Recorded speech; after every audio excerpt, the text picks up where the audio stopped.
How does Israel reconcile being Jewish and democratic state at the same time? As you know, Israel was founded in 1948 as a homeland for the Jewish people after centuries of persecution and especially after the Holocaust. At the very beginning, Israel defined itself as a Jewish state and also as a democracy. And this dual identity is written in its Declaration of Independence. However, Israel is not only Jewish.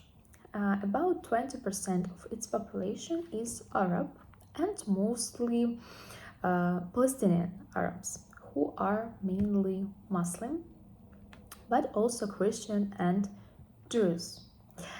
There are also different groups among Jews itself, secular Jews, religious Jews, and ultra-Orthodox Jews. And because of this diversity, Israel faces an important question.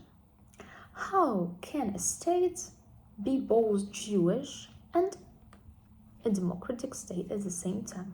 Israel defines itself legally as a Jewish state, and this is clear in several laws.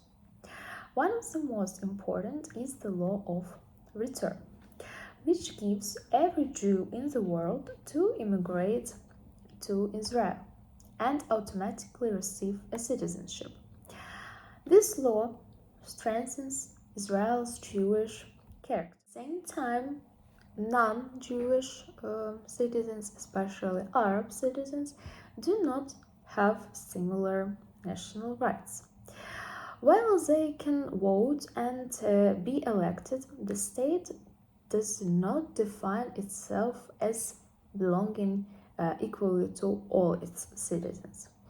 And this creates a tension between ethnic identity and democratic equality. Sociologist Samuel Smoker describes Israel as an ethnic democracy. According to this idea, the state is democratic because it has elections, political parties, and civil rights. But it's also ethnic because it clearly favors only one ethnic group. In the case of Israel, Jews over others. Religion also plays a major role in Israel democracy. There is no complete separation between a religion and a state. For example, marriage and divorce controlled by religious authorities and not civil courts. Ultra-Orthodox Jewish parties such as Shas and United Torah Judaism often play a key role in coalition governments.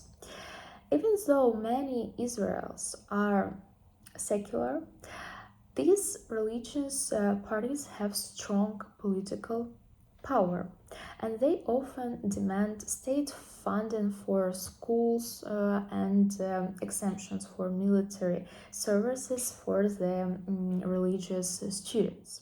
The situation creates tensions inside Jewish society. Many secular Israelis feel that religious groups have too much influence, and this limit personal freedom.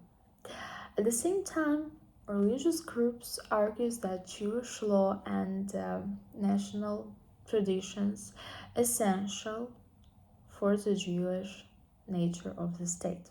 A major issue is the status of Palestinian citizens of Israel.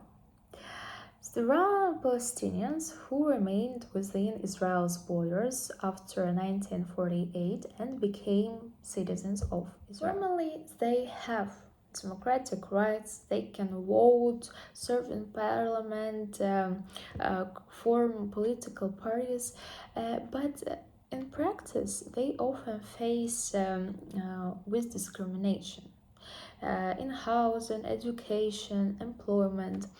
And political scientist Gershon Shafir argues that Israel's democratic system developed alongside the exclusion of Palestinians. Israel's attempt to be both democratic and Jewish creates deep tensions because, on the one hand, Israel has democratic institutions, free elections, political parties, and independent judiciary.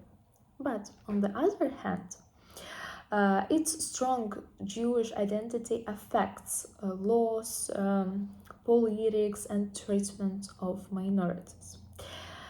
So, Israel's experience shows us that it's very difficult to fully reconcile ethnic nationalism and liberal democracy. And I think that this question remains open and debated for today.